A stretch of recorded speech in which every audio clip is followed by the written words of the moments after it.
हिजो मलाई बाटोमा हिँड्ने क्रममा एउटा दाइले मन्दिरबाट फर्केर आउँदै गर्नुभएको दाइले प्रश्न गर्नुभयो, बहिनी तिमीले यो संसारमा सबैभन्दा महान भगवान कसलाई मान्छौ भनेर। मैले मुस्कुराउँदै जवाफ दिएँ, थाकेको पाइलालाई उभ्याउने आधार 2 अक्षरले बनेको आमा र 2 अक्षरले बनेको बाबा नै मेरा लागि 4 अक्षरले बनेका भगवान हुन्। मेरो जवाफबाट सायद निशब्द भएर होला दाइ आफ्नो बाटो लाग्नुभयो।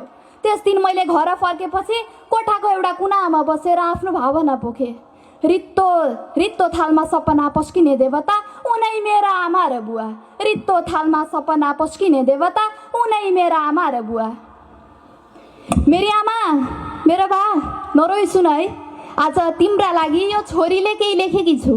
50 किलोको बोरा सकि नसकी काँधमा राखी मुस्कुराउँदै हिँडेको मैले मेरा बालाई देखेकी छु।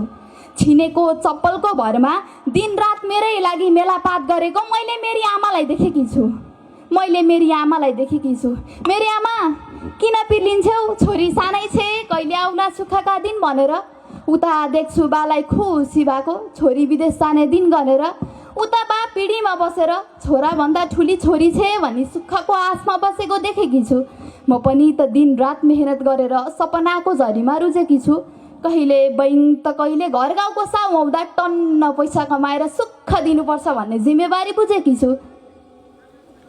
पैसाको अभाव त तब बुझे जब आफ्नो आँखामा राख्दा पनि नबिजाउने सन्तानको छिट्टै भिसा लागोस् भनेर बाआमाले चाहना गरे। मन्दिर गई शिर झुकाई 2 हात जोडी ईश्वरको कामना गरे। सम्पूर्ण दुःख दर्दको सामना गरे। हातसम्म हिँडाउनु भयो, लड्दाखेरि उठाउनु भयो, सपना देख्न सिकाउनु भयो अनि जीवनको अर्थ बुझाउनु भयो। उनै मेरा भगवान आमा र बुवा, उनै मेरा देवता आमा र बुवा। साँझ परेपछि घरबाट बाहिर निस्किन नदिने मेरा बा। छोरीलाई यो होला कि त्यो होला कि भनेर त्रासमा बसेको देख्दा सोचे गलत मान्छे म कहाँ फस्ने छु। ढुक्क बस मेरी आमा, तिमीले दिएको संस्कार अनि बाले सिकाएको जिम्मेवारी वहनमा म सचेत बस्नेछु। वर्षौं दिनदेखि कोट प्यान्ट लाउने आसमा बसेका मेरा बाको इच्छा पुरा नगरी त म कहाँ यसै बस्नेछु।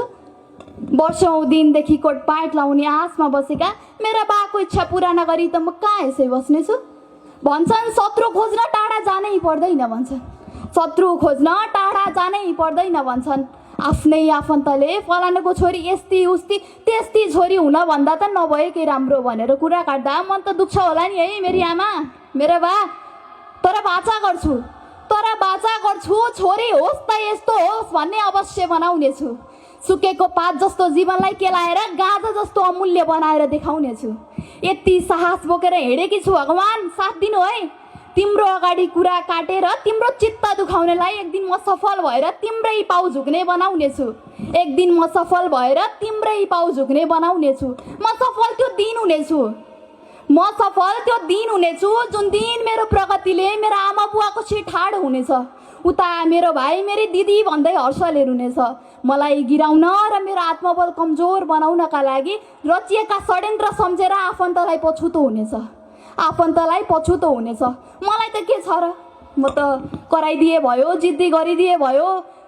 वर्षै पछि चाडबाडै पछि नयाँ कपडा किनिदेऊ न आमा, नयाँ कपडा किनिदेऊ न बा भनिदिए भयो, रोइदिए भयो, कराइदिए भयो। तर झुट नबोली भन्छु, आजसम्म 5 वर्ष भयो मैले मेरो बुवाको नयाँ साथ मेरो दराजमा भेटेकी छैन। तर झुट नबोली भन्छु, मैले मेरी आमाले एउटै नयाँ चोली फेरेको देखेकी छैन। कतै घुम्न जाउँ न बा, घुम्न जाउँ न आमा, माइत जाउँ न आमा भन्छु। टन्न पैसा भए पो माइत जान मन लाग्छ छोरी भन्दै गुनासो गर्छौ नि।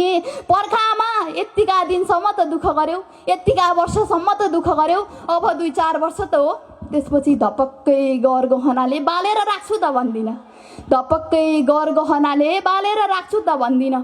तर घरमा ऋणको बोझटाइ सुखको बास हुनेछ, तर घरमा ऋणको बोझटाइ सुखको बास हुनेछ। कहिल्यै दुःखमा राख्दिनँ भनेर स्वप्न देखेकी छु मेरी आमा, मेरो बा। जबसम्म मेरो एकमुठी सास हुनेछ कहिल्यै दुःखमा राख्दिनँ भनेर स्वप्न देखेकी छु मेरी आमा, मेरो बा। जबसम्म मेरो एकमुठी सास हुनेछ। धन्यवाद।